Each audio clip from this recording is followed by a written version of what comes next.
Welcome to Talk Treatises.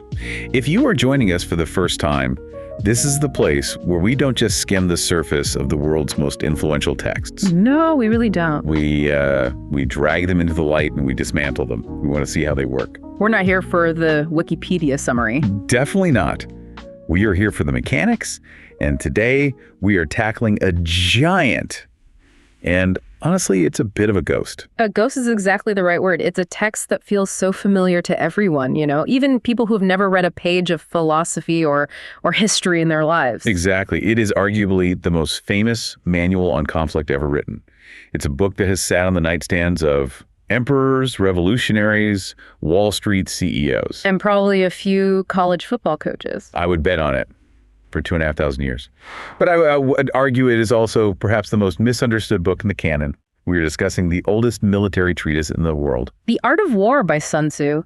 And you are so right about it being misunderstood. I think most people treat it like a collection of fortune cookies. Yes, that's perfect. They know the greatest hits. Know your enemy, win without fighting. They nod, they feel wise for a second, and then they just move on. But today, our mission is to move past those bumper sticker quotes. Way past them. We aren't here for the aphorisms. We're here to understand the rigorous system of logic, economics, and psychology that actually underpins this text. Because underneath all the poetry, this is a book about math. Math. Cold, hard math. Math and survival. I was really struck reading the opening of chapter 1 by just how little romance there is in Sunzi's worldview. He doesn't mince words about what we're dealing with here. Not at all. He doesn't describe war as some glorious adventure or, a rite of passage for young men to prove their valor. No, absolutely not. Right in the opening lines of chapter 1, he lays it out with absolute gravity. He says the art of war is of vital importance to the state. Vital importance. And then he says it is a matter of life and death, a road either to safety or to ruin. And that's the premise, right there. That's it. We aren't discussing sport. We're not talking about a theoretical debate or some border skirmish for honor. No, we are discussing the survival of the organism, the state. If you get this wrong, you don't just lose a game. You cease to exist. Your culture is erased. Your people are absorbed or destroyed. The stakes could not possibly be higher. That sets a very specific, very heavy tone from the first sentence. It feels like a high-stakes dinner party with a strategist who has seen way too much and just isn't interested in small talk. So before we get into the tactics, let's place this in time. Who is Sunzi? I mean, what kind of world forced him to write this manual? Because you don't write a book about safety or ruin if you're living in some peaceful utopia. Not a chance. Sunzi was active in the 6th century BC, and this places him in a period of Chinese history defined by fragmentation. Okay. The text itself references the feudal princes and neighboring states, so you have to imagine a landscape of constant grinding warfare. A sort of free-for-all. Exactly. The central authority, the dynasty, is weak. It's effectively just a figurehead. The real power lies with all these independent states that are just vying for survival in a zero-sum game. So he isn't writing in a vacuum. He is writing for a world where your neighbor isn't just a competitor. They are an existential threat. Precisely. And in that kind of environment, stupid haste is actually preferable to clever delay. That's one of the most striking early arguments, isn't it? Yeah. Better to be fast and dumb than slow and smart. Because if you're slow, you're dead. He references the Yellow Emperor and the rise of the Yin and Shao dynasties, so he's placing himself in this deep lineage of statecraft. But his immediate problem is intensely practical. Right. How do you manage the massive resources of a state-human, financial, agricultural to secure victory without bankrupting the very thing you were trying to save? And if we had to boil this entire treatise down to a single thesis, one sentence to rule them all, what is Sunzi actually arguing? Because he seems to oscillate between aggression and caution. I think the core thesis is this. The acme of skill is not to win 100 battles, but to subdue the enemy without fighting. Without fighting at all. Victory is determined by calculation before the battle is ever joined. If you are actually physically fighting, you have already failed to some degree. You failed to maneuver the enemy into a position where they surrender beforehand. That is a perfect segue into our first main section of analysis, the calculus of conflict. And I think modern readers might be really surprised by how, bureaucratic the first chapter laying plans actually is. It feels less like a warrior shouting to his troops to get them hyped up and more like an actuary or an accountant looking at a spreadsheet. That is a great analogy. Sun Tzu talks about the temple calculations. That's temple calculations. He says the general who wins a battle makes many calculations in his temple ere the battle is fought. He effectively outlines a rubric, a checklist of 5 constant factors that govern war, and he insists that if you run this checklist, you can actually forecast the winner. You can predict it. Before a single arrow is loosed, it is deterministic. So let's walk through these 5 factors because they're not just about, weapon counts or number of soldiers. Yeah. I expected him to start with the general or maybe the terrain, but he doesn't. No. The first one he lists is the moral law. Yes. And this is fascinating because he puts it first. It's above weather, it's above geography, it's above technology. The moral law is what causes the people to be in complete accord with their ruler. Accord. That is a very specific word. It sounds almost religious. Is he talking about a divine mandate? Or is this just patriotism? It's more like political stability and legitimacy. It's the alignment of the population with the leadership.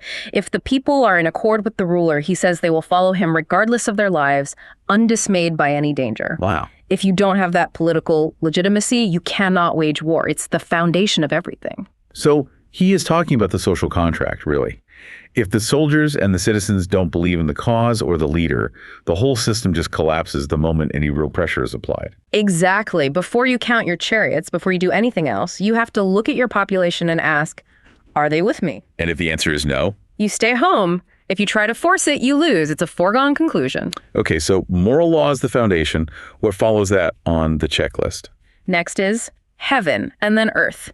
Heaven signifies the environmental factors, night and day, cold and heat, the seasons, common sense things. Right. You don't march into a frozen wasteland in the dead of winter if you can possibly avoid it. It's about timing and constraints. It is. And earth. Earth is the ground itself. Earth comprises logistics and terrain. So distances, danger, and security, open ground versus narrow passes. It's the physical reality of the board you are playing on. Is it far? Is it near? Is it treacherous? All these things dictate the mechanics of movement. And then, only after the politics and the environment do we finally get to the human element of leadership. The commander. Right, the commander. And Sun Tzu lists specific virtues here. Wisdom, sincerity, benevolence, courage, and strictness. I want to pause on that list for a second. Benevolence and strictness. I mean, those feel contradictory. How can you be benevolent and strict at the same time? That is the paradox of command. It's the tightrope. You need benevolence to care for the men, to ensure they are fed, that they aren't thrown away needlessly. That's what builds loyalty. Okay. But you need strictness to enforce discipline and ensure orders are executed instantly, without question. If you are only benevolent, you are running a daycare, not an army. Right. But if you are only strict, you are a tyrant, and your men will frag you the first chance they get. You have to balance the two. It's essential. It's a constant tightrope walk. And finally, the 5th factor is method and discipline. This is the organizational chart. It's the marshaling of the army, the gradations of rank, the supply routes, and the control of military expenditure. It is all the boring stuff. The logistics. Logistics, supply chains, who reports to whom, the machinery of the army. So this spreadsheet approach is basically comparing your state against the enemy state across these 5 variables. Exactly. He asks these very specific questions. Which of the 2 sovereigns is imbued with the moral law? Which general has the most ability? On which side is discipline most rigorously enforced? He says, by means of these 7 considerations, I can forecast victory or defeat. 7 considerations. I thought there were 5 factors. Right. 5 factors are the categories. The 7 considerations are the specific comparison questions he derives from them. Things like comparing the commanders, the sovereigns, the armies, the training. It's a detailed audit. And if the math doesn't work out for you in that audit, you don't fight. It's that simple. The battle is lost before it begins. But once you decide to fight, once the calculations say go, the tone shifts immediately. We move from this brutally honest internal calculation to something much, much darker. He drops one of the most famous lines in history. All warfare is based on deception. This is the pivot. In the temple, you must be brutally honest with yourself. But on the field, you must be a liar to everyone else. A complete liar. He says, when able to attack, we must seem unable. When using our forces, we must seem inactive. It's all about inverting expectations. If you are near, make the enemy believe you are far away. And if you are far away, make them believe you are at the gate. He even gets into the psychological manipulation of the opposing general. It gets personal. He suggests that if your opponent is of choleric temper, basically, if he has a short fuse. You should seek to irritate him, poke him, annoy him. Yes, feign disorder and crush him. Or if the enemy general is arrogant, you should pretend to be weak so his arrogance grows. You want him to make a mistake. You want him to overextend. It's a psychological game as much as a physical one. You are trying to break the opponent's ability to perceive reality correctly. If they don't know where you are or what you are doing, they cannot defend effectively. You've won before the first sword is drawn. This leads us right into the second part of the calculus, which I found surprisingly modern and, frankly, pretty depressing.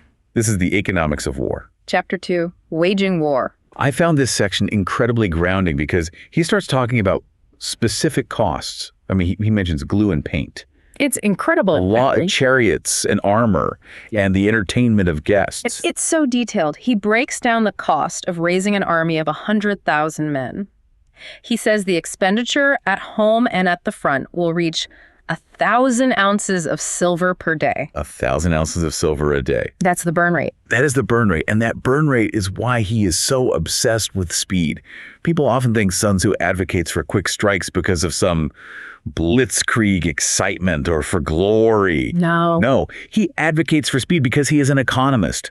He says flat out, there is no instance of a country having benefited from prolonged warfare. Never. Time is the enemy. The longer the war drags on, the weapons grow dull, ardor is dampened, and the treasury is emptied. You're just blighting out. He vividly describes the economic impact on the peasantry, too. It's not just the silver in the treasury, it's the draining of the people's substance. He notes that when the army is near, prices go up. He's describing inflation. And this causes the people's wealth to just drain away. That is a crucial insight for 500 BC. He understands supply and demand. You march 100,000 hungry men into a province, they eat everything. The local supply vanishes. And prices skyrocket. The local peasantry is bled dry not just by taxes, but by the market forces the army itself creates. He calculates that eventually 7/10 of the state's revenue goes directly to the war effort. And 3/10 of the people's private income is just dissipated, gone. It creates a death spiral. If you bankrupt the people to fight the war, you lose the moral law we talked about right at the beginning. Exactly. The people can no longer support the ruler because they're starving. The foundation crumbles. So what is his solution to this? It's ruthless, but it's brilliant logic. Forage on the enemy. Simple as that. Simple as that. Don't bring your lunch. Take theirs. He gives a specific ratio. 1 cartload of the enemy's provisions is equivalent to 20 of one's own. That ratio 1 to 20 is key. It represents the asymmetric advantage of logistics. I mean, think about it. If I have to cart grain from my capital city all the way to the front line, I have to feed the oxen pulling the cart, right? Right. And men driving the oxen. And I have to do that all the way there and all the way back. I burn most of the food just transporting the food. So 19 of your 20 cartloads are just fuel. Essentially, yes. But if I eat your food, I save all my transportation costs and I deprive you of your food. It's a double swing. It hurts the enemy and helps me simultaneously. So we have the math of conflict and the economics of survival. This brings us to the core doctrine of how to actually win. This is part 2 of our analysis, strategic fluidity. Sun Tzu introduces a hierarchy of excellence in chapter 3, attack by stratagem. This hierarchy is essentially a ranking of how to solve a conflict, from the absolute best way to the absolute worst. And the best is? The absolute best is to take the enemy country whole and intact. To shatter and destroy it is not so good. Which makes perfect sense if you think about the economics we just discussed. If you destroy the province you were trying to conquer, you have just spent 1,000 ounces of silver a day to acquire a pile of rubble. You want the asset, not the ash. Exactly. You want the productive capacity. You want the tax base. So the highest form of generalship is to balk the enemy's plans. Stop them before they even launch. Defeat their strategy. And if you can't do that? The next best is to prevent the junction of the enemy's forces. Isolate them diplomatically or geographically so they can't unite against you. Answer that. The next is to attack the army in the field. And the absolute worst, the thing you should only do if there is no other choice whatsoever, is to besiege walled cities. He hates sieges. He just despises them. He describes them as a months-long disaster. He is very specific about the waste. 3 months just to prepare the mantlets and the movable shelters. Another 3 months to pile up mounds of earth against the walls. That is half a year gone. And all that time, you're burning 1,000 ounces of silver a day? A day. And then the general, unable to control his irritation, launches his men at the wall like swarming ants, and 1/3 of them are slain. Swarming ants. It's such a gruesome image. It implies a total lack of strategy, just throwing bodies at a wall. Because it is a failure of strategy. If you are besieging a city, you have allowed the enemy to dictate the terms of the engagement. You are attacking their strength, the wall, rather than their weakness. He also introduces this concept of the bulwark in this section. He says the general is the bulwark of the state, but he warns that the ruler, the sovereign, can actually be a danger to the army. Yes, this is the classic tension between the political leadership and the military command. He lists 3 ways a ruler brings misfortune to his own army. Okay, what are they? One is hobbling the army, commanding them to advance or retreat when the ruler is ignorant of the conditions on the ground. The classic armchair general scenario. Exactly. The king is in the capital, hundreds of miles away, sending orders that make no sense because the situation has changed completely. What's the second danger? Confusing administration with command. Trying to govern an army like you govern a civilian city. They are different beasts. You cannot run a combat unit like a city council bureaucracy. And the third?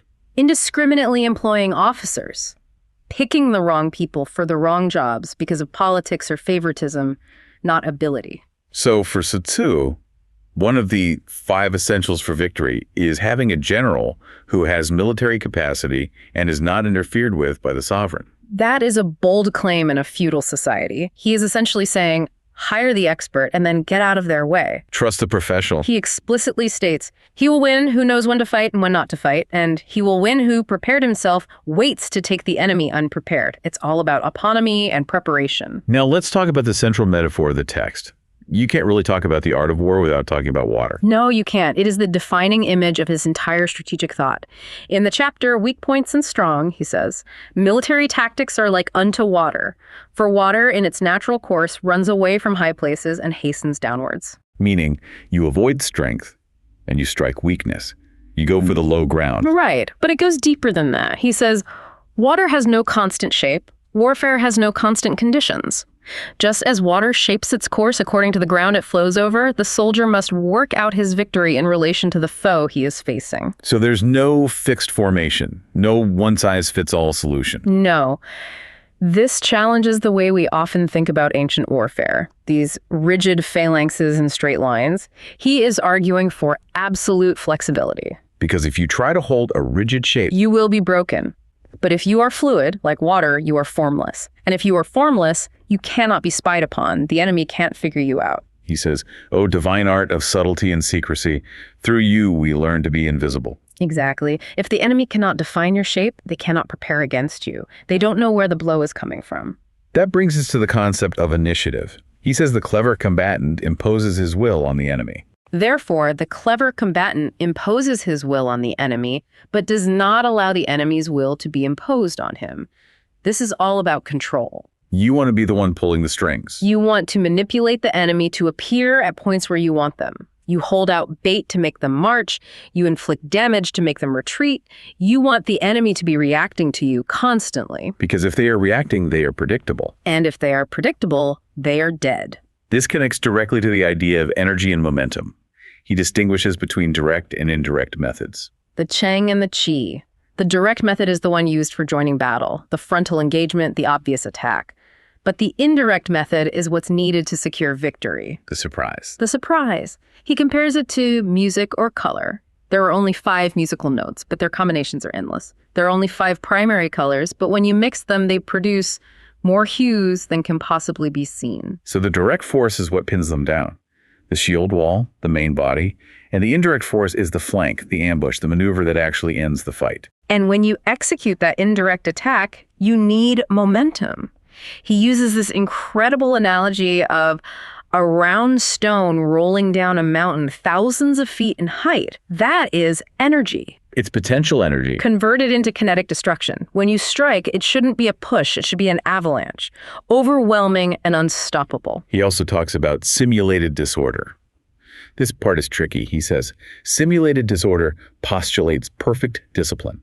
It sounds like a contradiction again, right? Another one of those paradoxes. It does. But it means that to effectively look disorganized, To bait the enemy into thinking you are falling apart, you actually have to be incredibly organized. You are masking strength with weakness. Precisely. If you are actually disorganized, you aren't baiting the enemy, you're just dying. But if you are disciplined, you can create the illusion of chaos to draw them in. You feign a rout, they break ranks to chase you. And then you snap the trap shut. That's the chi, the indirect move. Let's move to part 3, maneuver and psychology. This is where the rubber meets the road, or I guess the sandals meet the mud. Yeah. Sunzi talks a lot about the dangers of just moving an army around. He is so pragmatic about the friction of war, the things that can go wrong. He warns about the forced march. Right. He says if you order your men to roll up their buff coats and march 50, which is a long, long distance, to try and outmaneuver the enemy, you will lose the leader of your first division. The stronger men will get way out in front, the jaded ones will fall behind. And only half your force will actually arrive on time. Maybe. It's a trade-off between speed and cohesion. If you move too fast, the army strings out and breaks apart. If you move too slow, you miss the opportunity entirely. And all through this, he emphasizes deception and movement. Let your plans be dark and impenetrable as night, and when you move, fall like a thunderbolt. You have to be unreadable until the absolute moment of impact. No signals, no clues. He also brings up the psychology of the soldier's spirit. He calls it the morning spirit versus the evening spirit. This is such a great observation of human nature and just, biology. He says a soldier's spirit is keenest in the morning. Fresh and ready to go. Right. By noon, it has begun to flag. By evening, his mind is bent only on returning to camp. He's thinking about dinner. He is. So a clever general avoids the enemy when their spirit is keen in the morning and attacks when they are sluggish and homesick. You literally play the biological clock of the opposing army. Now, we have to talk about the 9 situations or the 9 varieties of ground. This is a complex taxonomy of terrain, but the most interesting one to me and the most counterintuitive is desperate ground. Ah, yes. This is one of the most powerful and dangerous concepts in the book. Desperate ground is ground where you can only be saved from destruction by fighting without delay. It's a place with no exit, a canyon box, a river at your back. And normally you would think, I should avoid that at all costs. It's a trap. Right. But Sunzi suggests you should deliberately put your own soldiers there. He says, throw your soldiers into positions whence there is no escape, and they will prefer death to flight. The strategy is to burn your boats and break your cooking pots. Why break the cooking pots? That seems excessive even after burning the boats. It sends a very clear message. There is no dinner tonight unless we take it from the enemy's camp. It signals that there is no returning to camp. There is no tomorrow unless we win today. It's pure existential pressure. It is. And when soldiers are in that position, he argues they lose the sense of fear. They become a cohesive unit because their survival depends entirely on each other in that moment. He compares this ideal coordination to a snake, the shuaijian. The shuaijian. It's a mythical or perhaps real snake that was said to be found in the Chang Mountains, and the metaphor is just beautiful. How does it work? If you strike its head, its tail attacks you. If you strike its tail, its head attacks you. If you strike it right in the middle, both the head and the tail attack. That is the ideal army. Instant reflexive coordination. No hesitation. Exactly. And he argues you can achieve this even with people who hate each other. He gives this amazing example of the men of Wu and the men of Yu. These were sworn enemies, culturally distinct, hated each other. Okay. But if you put them in the same boat during a storm, they will help each other just as the left hand helps the right. Because the situation dictates it. The situation overrides everything. It is not about friendship. It is about a shared existential threat. The general's job is to create the situation where bravery is the only rational option. He creates the storm to force the cooperation. We're getting toward the end of the text now, and things get very specific. He talks about attack by fire and, maybe most importantly, the use of spies. The fire chapter is very technical. He's talking about using the constellations of the sieve and the wall to predict wind patterns, but the spy chapter is profound. Sun Tzu places the spy at the very, very top of the hierarchy. He says foreknowledge cannot be elicited from spirits or gods. It comes only from men. Right. No superstition, no reading turtle shells or tea leaves. Intelligence is human intelligence. It's something you have to go out and get. And he outlines 5 classes of spies. Local spies, inhabitants of the area, inward spies, enemy officials you've turned, converted spies, double agents, and then doomed spies, and surviving spies. We have to talk about the doomed spy. Of all the things in this book, this was the one that actually gave me a chill. It feels incredibly dark. It is ruthless. It is probably the darkest specific tactic he recommends in the entire text. So for the listener, define this. Yeah. What makes a spy doomed? So as you said, Sun Tzu categorizes 5 types of spies. Most are what you'd expect: locals, double agents, people who come back with information. But the doomed spy is unique. This is one of your own agents, someone loyal to you, Okay. to whom you deliberately give false information. You lied to your own guy. You lie to him. You show him fake battle plans. You let him overhear fake conversations about an invasion route you have absolutely no intention of using. You convince him totally that this lie is the truth, and then you send him to the enemy.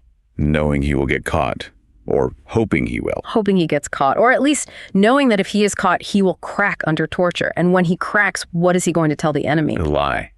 But he'll think it's the truth. Exactly. And because he genuinely believes it, his confession will be sincere. The enemy interrogators will look in his eyes, see the terror and the honesty, and they will believe him. They will then move their armies to counter the fake invasion you fed him. Leaving the real target wide open. Wide open. And what happens to the spy? The doomed spy? Well, when the real attack comes from a completely different direction, the enemy realizes they were tricked. They look at the spy, who's probably standing there completely confused, and they execute him. He's doomed from the moment you hired him. He's a sacrificial pawn. He is, and Sun Tzu treats this not as a tragedy, but as a necessary mechanism of statecraft. It's a transaction. You trade one life for an open road to the enemy's capital. It seems to fly in the face of that earlier idea of benevolence, doesn't it? Or does it? That's the tension. The benevolence is for the state, for the army as a whole, not necessarily for the individual. To save the state, the individual, even a loyal one, is expendable. It's the coldest utilitarian calculus imaginable. And when all 5 types of spies are working in concert, he calls it the divine manipulation of the threads. He says spies are a most important element in war because on them depends an army's ability to move. You cannot move effectively if you are blind. And spies are your eyes. So we've dissected the text. We've got the calculus, the fluidity, the psychology, and the spies. Now let's move to part 4, critical review and synthesis. When we step back from the details, what are the key innovations here? What did he change? I think the biggest innovation is moving war from a contest of brute strength to a contest of intellect and economics. Before this, war was often ritualized or just seen as a test of raw valor. Sun Tzu comes along and treats it as a science. A system. A system. And he distinguishes between tactics, what he says the multitude can see, and strategy, the invisible cause of victory. Right, there's that great line, all men can see the tactics whereby I conquer, but what none can see is the strategy out of which victory is evolved. Precisely. Another huge innovation is the concept of the heaven-born captain. He argues that the general who can modify his tactics relative to the opponent is a genius. It's not about following a rigid rule book, it's about constant, fluid adaptation. Does the text raise its own objections? Does he ever question his own logic? It does. It explicitly asks, can an army really imitate the snake? Is that level of coordination actually possible for a group of humans? And Sun Tzu answers yes, but only through creating the standard of courage and the proper management of ground. He believes that systems can override individual failings. The situation makes the man. There is also a moral dimension we should touch on before we move on. The text is very utilitarian, as we've said, but it ends with a very strong warning against emotional warfare. Yes. The final chapter, chapter 12, ends with this heavy, heavy caution. No ruler should put troops into the field merely to gratify his own spleen. His own anger. His own anger. He says anger can change to gladness, but a destroyed kingdom cannot be restored. The dead cannot be brought back to life. It is a plea for caution, for rationality. War is a tool, not an outlet for emotion. That feels like a crucial distinction. The professional uses war to achieve a specific political aim. The amateur uses war to vent his anger. And the amateur usually loses and takes everyone down with him. Okay, we've unpacked the theory. Now it is time to stress test these ideas. We are shifting gears to our thought experiment segment. Always my favorite part. The sandbox. Disclaimer time. This segment is for entertainment and educational purposes only. These are hypothetical scenarios designed to see if Sun Tzu's logic holds up in the modern world. We are not giving business or legal advice. Don't try this at home. Let's do it. Experiment number 1. The doomed spy in the information age. All right, this is a good one. We just discussed how Sun Tzu describes the doomed spy as someone you feed false info to, knowing they will leak it and likely suffer for it. In 500 BC, information moved at the speed of a horse. If you're lucky. Right. Today, it moves at the speed of light. Instantly, globally. So imagine a massive tech conglomerate, let's call them Company A. They're in a bitter race with their rival Company B. Company A wants to slow Company B down to make them waste resources. Okay. So Company A decides to deploy a doomed spy strategy.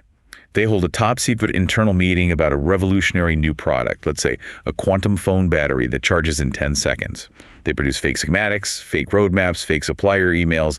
It all looks real. And they make sure a specific employee, the doomed spy, sees all of this. Yes. And they know this employee is maybe a bit chatty, or maybe they even suspect this employee is an actual mole for Company B. They let the doomed spy leak this information to Company B. So Company B gets this intel and they think, oh my God, they're building a quantum battery. We need to pivot everything we have to catch up or we're finished. Exactly.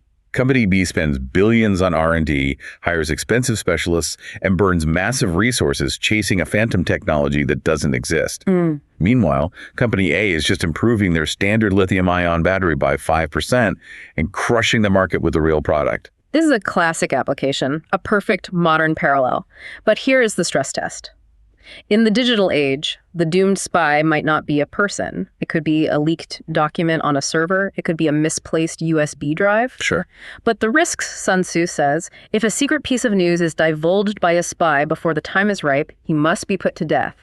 The control of timing is everything. And that's the issue. In the digital age, once the leak happens, it's global instantly. You can't control the blast radius.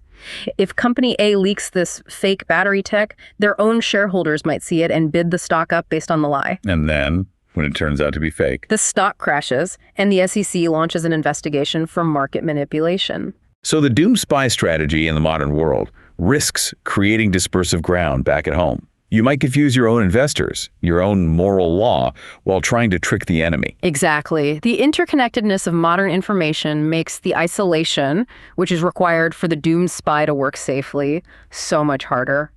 In Sun Tzu's time, if the spy talked to the wrong person, you could, just kill the spy and the listener. You can't kill the internet. You can't kill the internet. All right, let's try experiment number 2, the desperate ground management theory. Throw your soldiers into positions whence there is no escape. Right. Now apply this to a startup. You're the CEO. You have 6 months of runway cash left in the bank. You could go out and raise a safe bridge round of funding to extend that to 18 months. But you decide. No. So burn the boats. You deliberately sabotage the fundraising meetings. You cut off the safety net. You gather the team and you tell them, we have 6 months to become profitable or this company dies and we're all on the street. You are creating artificial, desperate ground to force cohesion and innovation. You are breaking the cooking pots. Does this work? Sun Tzu says the soldiers will lose the sense of fear and stand firm. In a military context, the alternative is death. Literally a sword in the gut or being sold into slavery. So fighting with everything you have is the only rational choice. It is the only way to survive. But in a startup? In a startup, the alternative is finding a new job. Yes. That is the flaw in the analogy. If you put modern knowledge workers on desperate ground, they don't necessarily fight to the death. They update their LinkedIn profiles. So instead of the Shuaijian snake attacking with head and tail, the snake just dissolves and goes to work for Google. Precisely. This highlights a risk Sun Tzu mentions in Chapter 10 regarding ruin. He talks about the 6 calamities, and one is when officers are angry and insubordinate. If you manufacture desperation, you might just manufacture resentment. But could it ever work? It might. If the team has an incredibly high moral law, if they are true believers in the mission, or if they own a massive amount of equity and are financially committed, it might work. But it is a high-stakes, high-risk gamble. You risk the flight calamity where your best people just leave. That connects right back to the very beginning, the moral law. If the team trusts you and believes in the mission, the desperation might focus them.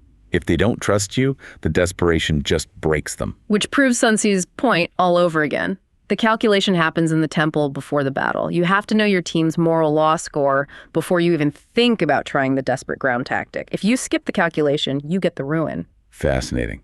It all ties back together. The math, the psychology, the risk. It always does. It's a closed, logical system. We have covered a massive amount of ground today. From the 1,000 ounces of silver to the snake in the mountains to the cold, hard calculus of the doomed spy. As we wrap up, what is the one thing you want our listener to walk away with? I think I want them to remember that for Sun Tzu, the supreme art is the transformation of chaos into math and of violence into psychology. It is about seeing the invisible structures that dictate the visible outcome. It's not about fighting harder. It's about seeing clearer. And that leads us to our final provocative thought for you, the listener. Sun Tzu wrote, "All men can see the tactics whereby I conquer, but what none can see is the strategy out of which victory is evolved." So here's the challenge. In your own conflicts, whether that's at work, in your career, or in your creative projects, are you focused on the visible tactics? The noise, the arguments, the busy work, the tactical dispositions, or are you working on the invisible strategy? Are you making the calculations in the temple before the day begins? Because according to Sun Tzu, the battle is usually won or lost before you even step onto the field. That's the question. Thank you for joining us on this deep dive into the art of war. It's been a pleasure. Join us next time on Talk Treatises.